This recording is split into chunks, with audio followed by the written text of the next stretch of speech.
नमो अरिहंताणं नमो सिद्धाणं नमो आयरीयाणं नमो वज्रायाणं नमो लोहे सव्वसाहूणं। बोलिए आदिनाथ भगवान की जय, महावीर भगवान की जय। परम पूज्य आचार्य गुरुदेव 108 श्री उमा स्वामी जी महाराज की जय। परम पूज्य सम्राट आचार्य गुरुदेव 108 सन्मति सागर जी गुरु महाराज की जय। परम पूज्य परंपराचार्य श्री 108 सौभाग्य सागर जी गुरु महाराज की जय। अहिंसामय विश्व धर्म की जय। बोलो आचार्य सोचन सागर महाराज की जय।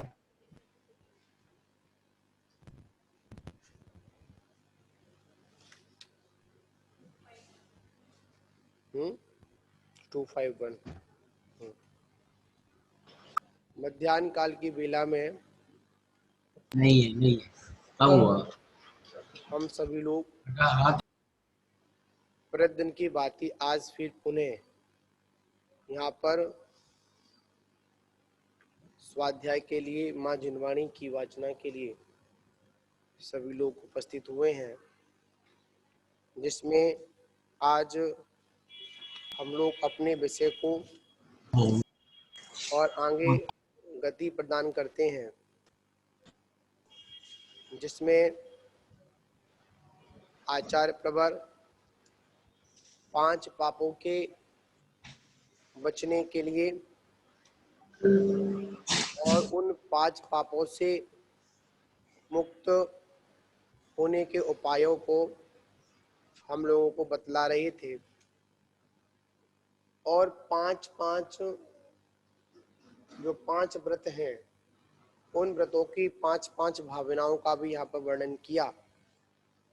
तो अब लोग हम यहाँ पर आगे की ओर चलते हैं कि 5 पापों को करने से क्या हानि होती है।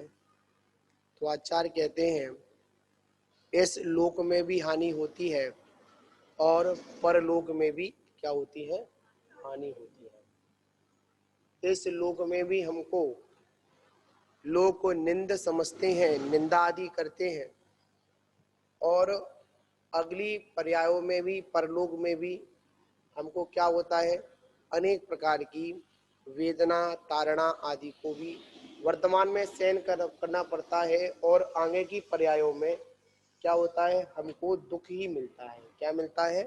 दुख मिलता है। पर अनेक ऐसी खोटी गतियों में जाना पड़ता है जहाँ पर जाकर यह जीव हमेशा दुखी ही रहता है। क्या रहता है? दुखी ही रहता है।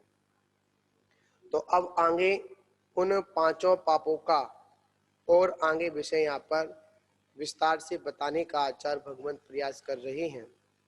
तो उसमें कहा हिंसा आदि 5 पापों के विषयों में करने योग्य अन्य कौन कौन सी भावनाएं हैं। अन्य कौन कौन सी भावनाएं हैं? तो कह रहे हैं दुख मेववा। क्या कहा? दुख मेववा मतलब 252 कुछ मतलब 10वें नंबर का सूत्र है, तत्वा सूत्र अध्याय नंबर 7 का। तो कहा दुख मेववा मतलब ये हिंसा आदि 5 पाप दुख रूप है। जो 5 पाप है वो किस रूप है? दुख रूप में है, सुख रूप में नहीं है। कौन से रूप में है? दुख रूप में है। इससे क्या मिलता है? दुखी मिलता है और कुछ भी प्राप्त नहीं होता है। दुख स्वरूप ही है, ऐसा चिंतन करना चाहिए। देखिए, इन 5 पापों को छोड़ने के लिए, इन 5 पापों को त्यागने के लिए हमारी बुद्धि इन 5 पापों की ओर नहीं जाए, उसके लिए क्या करना चाहिए? तो आचार्य कहते हैं एक ही चिंतन करना चाहिए। वो चिंतन क्या है?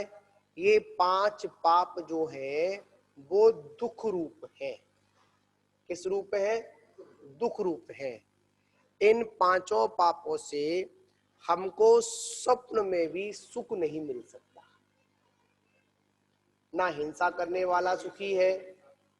अगर वास्तविकता जो इन पापों में जो फंसे हुए हैं या जो इन पापों को कर रहे हैं, अगर उन लोगों से पूछा जाए कि आप इन पापों को कर कर सुखी हो या दुखी हो, या इसका फल आपको बाद में क्या मिलेगा, अगर उनसे वास्तविकता में अगर पूछा जाए तो वो क्या कहेगा? एक ही बात कहेगा, इन पापों में सुख नहीं, सिर्फ दुख है। क्या है? सिर्फ दुख है, सुख नहीं है। पापी और पाप करने वाला कभी भी हमको सुख प्रदान या सुख का अनुभव नहीं कर सकता है। इसलिए आचार्य क्या कहते हैं? अगर वास्तविकता, अगर इन पापों से अगर मुक्त होना चाहते हो और मुक्त जो होना चाहते हो, तो उसके लिए एक ही काम करो, एक ही प्रयत्न करो। वो प्रयत्न क्या है? वो बात ये है कि अभी तक जो आपने इन पापों के प्रति जो सकारात्मक बुद्धि से इनके बारे में अच्छा ही सोचा है। क्या सोचा है? अच्छा सोचा है। अब क्या करें? कुछ समय के लिए अब अच्छा ना सोचकर कैसा सोचे? थोड़ा विपरीत सोचे। अभी तक जो हमको तात्कालिक जो सुख मिल रहा था, क्या मिल रहा था? जो हमको तात्कालिक सुख मिल रहा था, उस सुख को क्या समझ रहे थे? हम बहुत बड़ा सुख का कारण समझ रहे थे। पर याद रखना, तात्कालिक सुख है, वो बाद में दुख देकर आएगा। मानते हैं अभी आपके पुण्य कर्म का उदय है। किसका उदय है? पुण्य कर्म का उदय है। तो तुम्हारी भूलें, तुम्हारी गलती, तुम्हारे अपराध अभी ओझल नहीं हो रहे हैं, अभी दिखाई नहीं दे रहे हैं। पर जैसे ही पाप कर्म का उदय आएगा तो दिखाई देंगे, सताएंगे। मानते हैं बाहर की कर्म व्यवस्था से बच जाओगे। क्या कह रहे हैं? बाहर की कर्म व्यवस्था से बच जाओगे, पर बाहर की दंड व्यवस्था से बच जाओगे, पर अंतरंग के कर्म व्यवस्था से समझ में नहीं आएगा। आज एक कोटेशन पढ़ने को मिला, जो व्यक्ति अपनी गलती नहीं मानता, क्या? जो व्यक्ति अपनी गलती नहीं मानता तो वक्त उसको मनवा देता है। क्या बात है महाराज? जो अपनी गलती नहीं मानता। हाँ, तो जो अपनी गलती नहीं मानता है तो उसके जीवन में ऐसा वक्त आता है तो उसको अपनी गलती को मनवा देता है। मत मानो गलती, पर आपकी फल मनवा देगा। जब वह चीज उदय में आएगी तब याद आएगी हमने ऐसा क्यों किया। और एक बात और है, समझाने पर व्यक्ति समझता नहीं है। समझाने पर व्यक्ति समझता नहीं है, और अगर समझाने पर अगर समझ जाए तो समझ जाता है।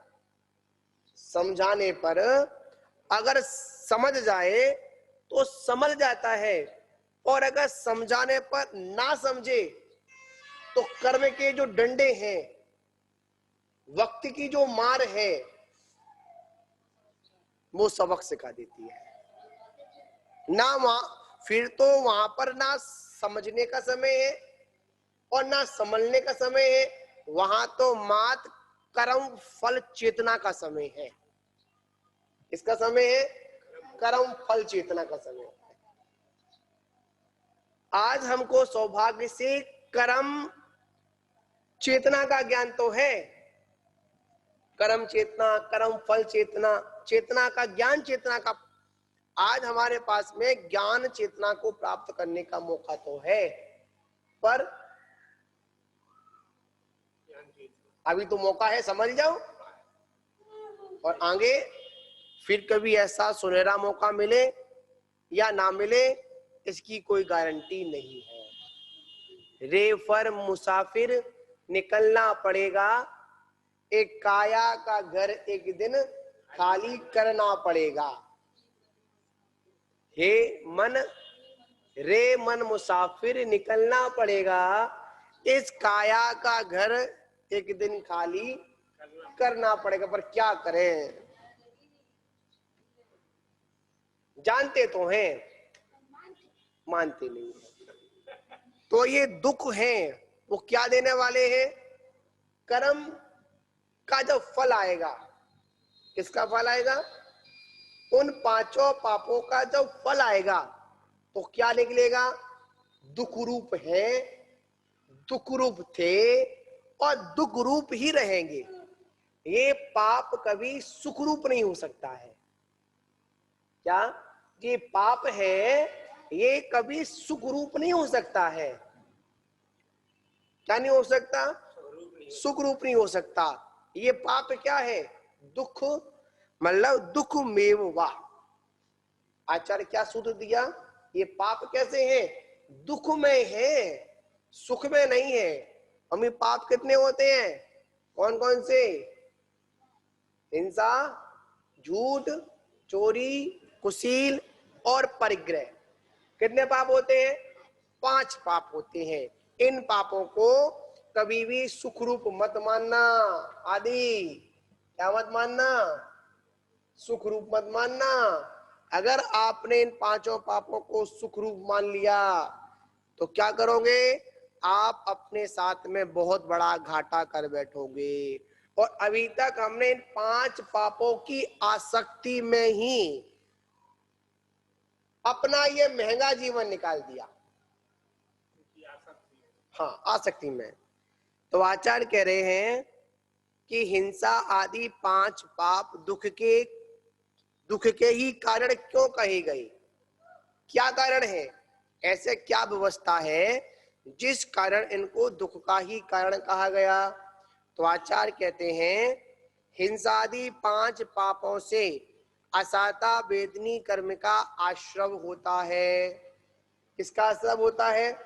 असाता वेदनी कर्म का आश्रव होता है। अथवा हिंसा आदि पाप असाता वेदनी के कारण हैं और असाता वेदनी दुख स्वरूप है, अतः पाप को दुख रूप कहा गया है।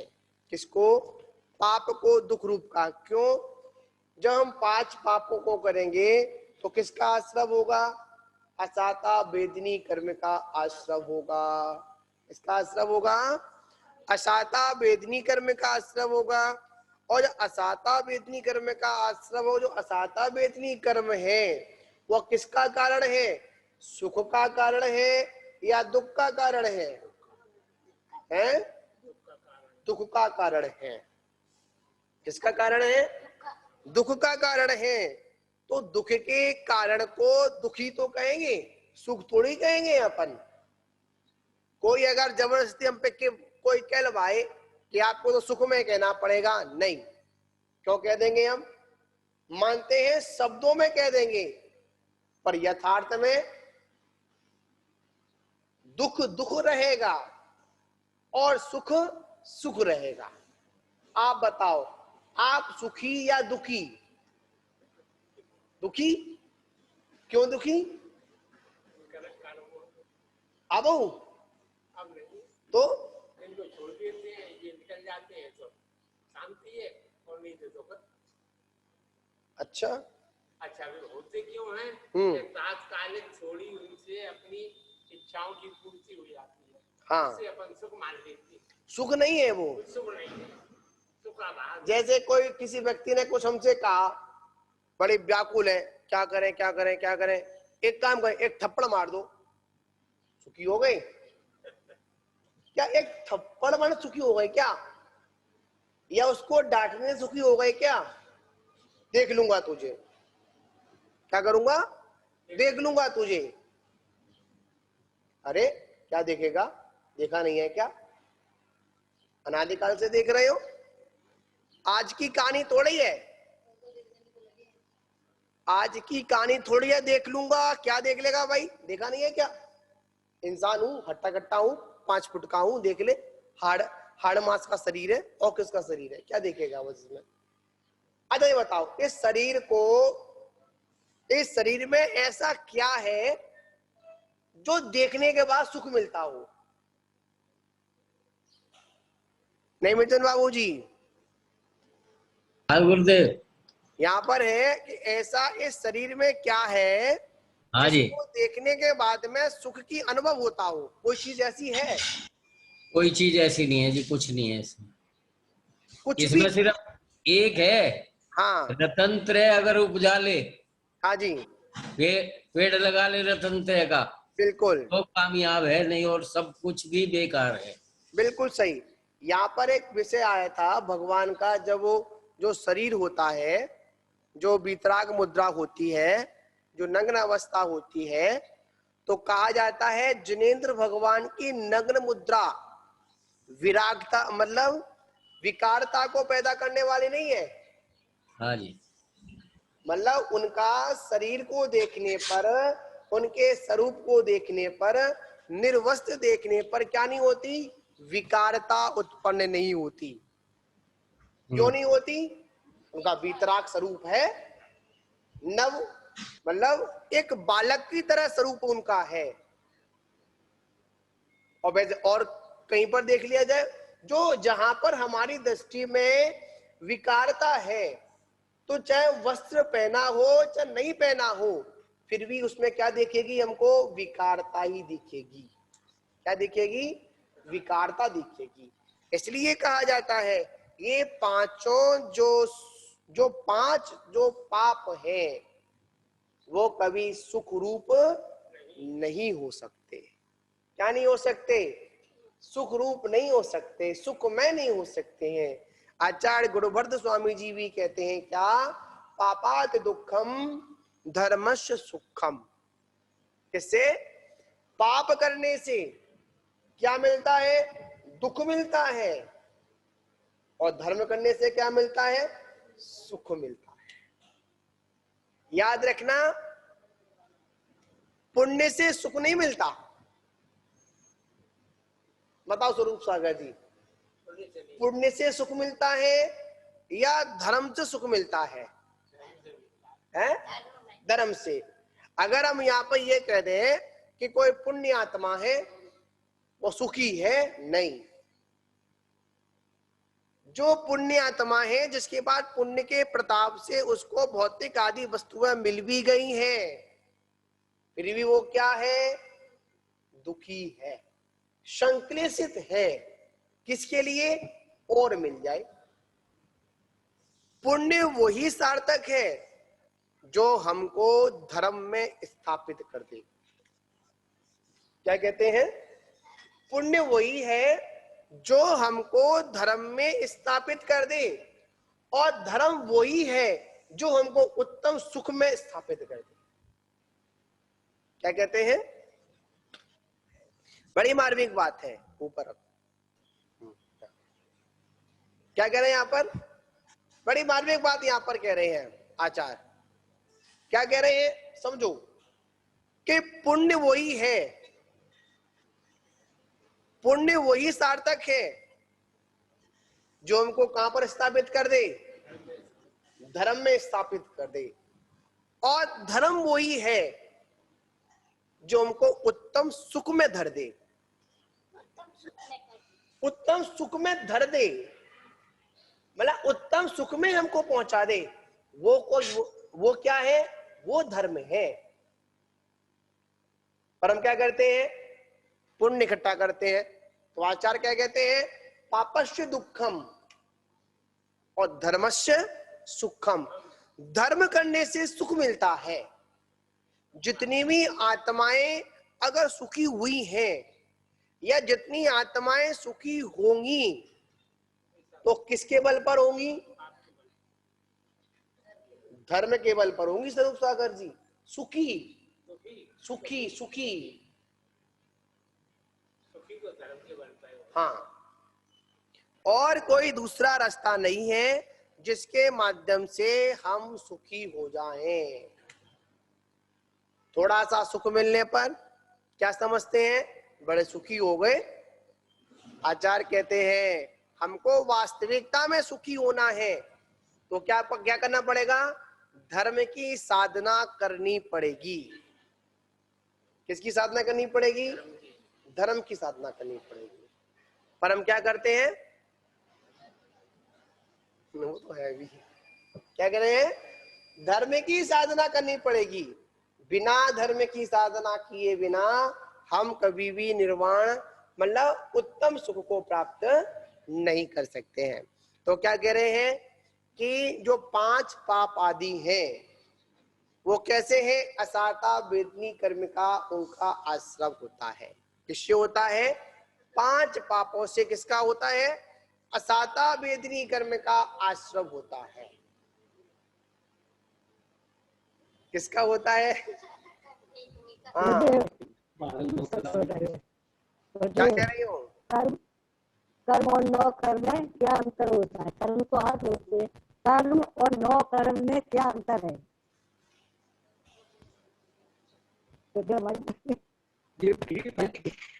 देखिए कर्म तो 8 होते हैं। हाँ, कर्म 8 ही होते हैं। वैसे देखा जाए कर्म की परिभाषा तो कर्म होता है, उसके जब भेद करते हैं उन भेदों के अंदर एक द्रव्य कर्म होता है, एक भाव कर्म होता है, ठीक है ना। उसमें जब भेद करते हैं तो उसमें आचार्य यहाँ पर कहते हैं जो 8 कर्म है, ज्ञानावरणी कर्म जो आदि होते हैं वो द्रव्य कर्म होते हैं, और जो 9 कर्म होते हैं, यहाँ पर 9 कर्म से मतलब 9 संख्या से नहीं है, यहाँ पर उनका नाम दिया गया है 9 कर्म। क्या दिया गया है, 9 कर्म नाम दिया गया है, गिनती में 9 नहीं है वो, हाँ 9 कर्म है। देखिए हाँ नकारात्मक क्या है, यहाँ पर 9 कर्म है, ना कि 9 कर्म है। 9 मतलब शब्द में अपन ना नहीं समझेंगे, अपन मतलब क्या नहीं समझेंगे, अपन शब्द में ना नहीं समझना है, मतलब 9 नहीं समझना है, 9 कर्म, ठीक है ना। उसमें राग द्वेष और मोह, क्या राग द्वेष और मोह, ये क्या है, ये 9 कर्म है, ठीक है। माया देवी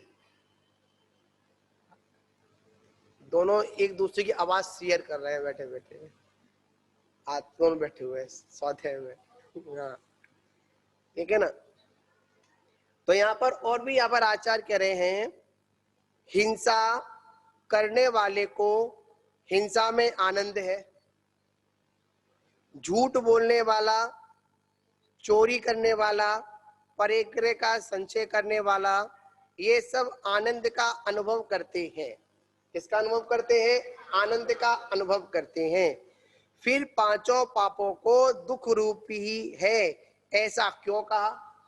जब कोई व्यक्ति हिंसा करने में आनंद समझता है, चोरी करने में आनंद समझता है, या परिग्रह के संचय में आनंद समझता है, तो आचार्य यहाँ क्या कह रहे हैं, तो यहाँ पर क्यों उसको आपने दुख का कारण का आनंद समझ रहा है ना वो, तो कह रहे हैं हिंसा झूठ चोरी परिग्रह में आनंद मानने वालों को रौद्र ध्यान होता है। कौन सा ध्यान होता है, रौद्र ध्यान होता है। और उस रौद्र ध्यान के फल से क्या मिलती है,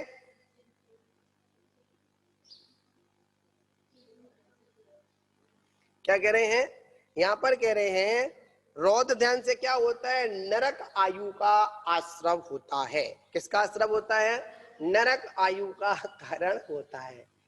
माता जी क्या होता है, किसका होता है, मतलब यहाँ पर ये कह रहे हैं कि जो व्यक्ति 5 पापों में तल्लीन रहता है, इसमें आनंद समझता है, तो उसे क्या होता है, आनंद समझने से उसको नरक आयु का कारण होता है। मतलब आनंद किसमें, हिंसानंदी, चौर्यानंदी, परिग्रहनंदी, मतलब इसमें ही आनंद समझने से वो क्या होता है, अपने को आनंद समझता है।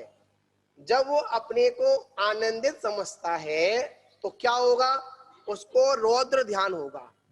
क्या होगा ना, रौद्र ध्यान होगा। जो 4 प्रकार के ध्यान होते हैं, आर्त ध्यान, रौद्र ध्यान, धर्म ध्यान और शुक्ल ध्यान। कितने ध्यान होते हैं? 4 प्रकार के ध्यान होते हैं। कौन कौन से होते हैं बताओ? 4 ध्यान कौन कौन से होते हैं? एक होता है आर्त ध्यान, एक होता है रौद्र ध्यान, और एक होता है धर्म ध्यान, और एक होता है शुक्ल ध्यान। ठीक है ना।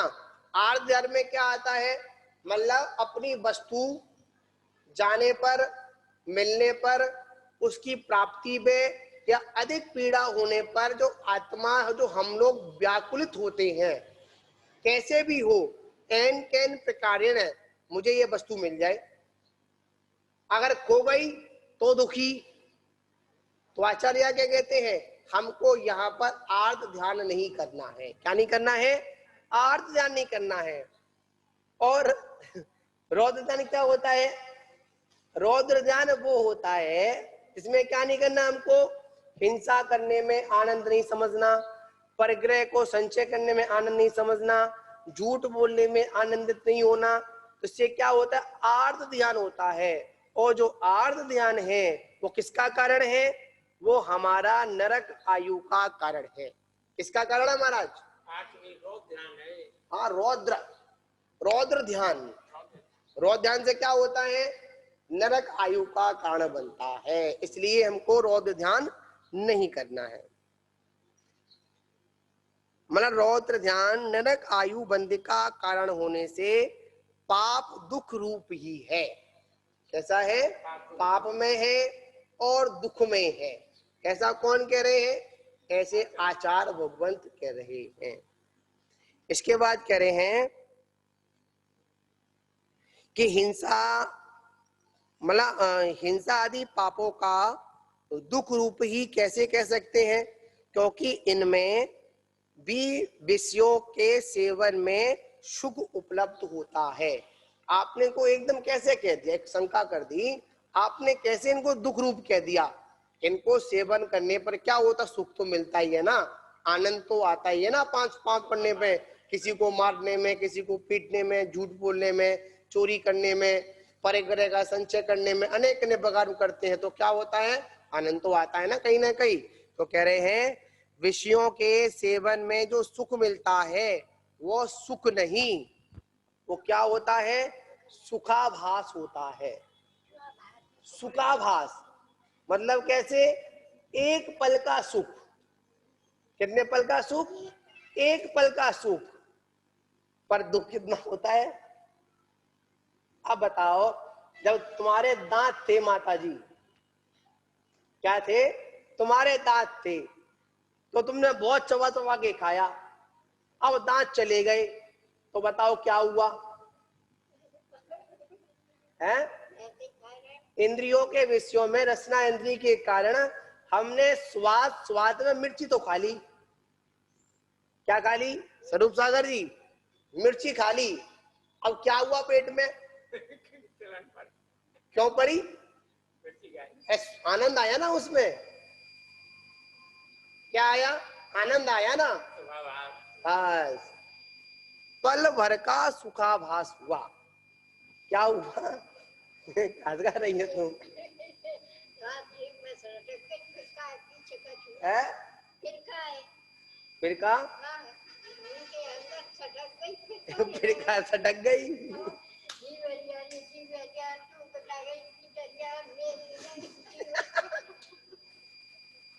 ये अपनी कंके की बात सुनाती हूँ पाजाला वाला की। ठीक है ना। स्वाद नहीं, स्वाद कहाँ तक है? स्वाद जो होता है जीव के अग्रभाग तक होता है। कहाँ तो कहाँ तक होता है? जीव के अग्रभाग तक होता है। बाद में क्या होता है? वह दुख रूप हो जाता है। कैसा हो जाता है? वह दुख रूप हो जाता है, सुख रूप नहीं होता है। इसलिए आचार्य भगवान क्या कह रहे हैं? हमको सुख में होना है। ठीक है ना। अब मिर्ची मत खाइयो, ठीक है ना। अब यहाँ पर कह रहे हैं, बड़ा अच्छा उदाहरण दिए यहाँ पर। यहाँ कह रहे हैं दांत के खुजलाने के समान वेदना का प्रतिकार मात्र है। जैसे किसी के दांत हो जाए, सुख हो जाए तो मैं हो, क्या हो जाए, जैसे खाल हो जावे कोई सुख हो जाए तो मैं हो। हाँ, मतलब जैसे दांत खुजाते हैं वैसे क्या होता है, अच्छा लगता है, आनंद आता है, और बाद में क्या मिलता है, बंद कराओ, क्या होता है, दुख होता है।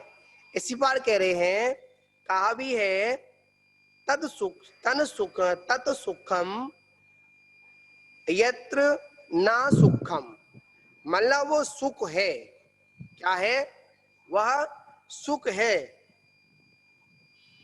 वह सुख है जिसके होने पर दुख ना हो। सुख क्या है, सुख वही है, हाँ? सुखावास हो रहा है, हाँ, सुखावास नहीं, आनंद आ रहा है। क्यों हो रहा है, जिनवाने की बात पढ़ी जा रही है, अपनी अपनी गलती बताई जा रही है। क्या बताई जा रही है महाराज, अपनी अपनी गलती बताई जा रही है। तो यहाँ पर क्या, वास्तविकता सुख तो वो है जो बाद में दुख रूप ना हो, क्या ना हो, वास्तविकता सुख तो वो है जो क्या ना हो, वह सुख रूप ना हो। हमें क्या करना है, हमको वास्तविकता में अगर आनंद लेना है तो ऐसा अनुभव करना है जिस अनुभव के माध्यम से क्या हो, हमको सुख मिले, अन्यथा सब क्या है, सब सुखाभास है। कौन सा भास है, सुखाभास है, इसके अलावा और कुछ भी नहीं है। इसी के साथ इस ग्रंथ की स्वाध्याय को पूर्ण करते हैं, अगले ग्रंथ की वाचना को प्रारंभ करते हैं। जय बोलो महावीर भगवान की जय। सिद्धे जयप सिद्धे चौबियाहरणं फलं पत्ते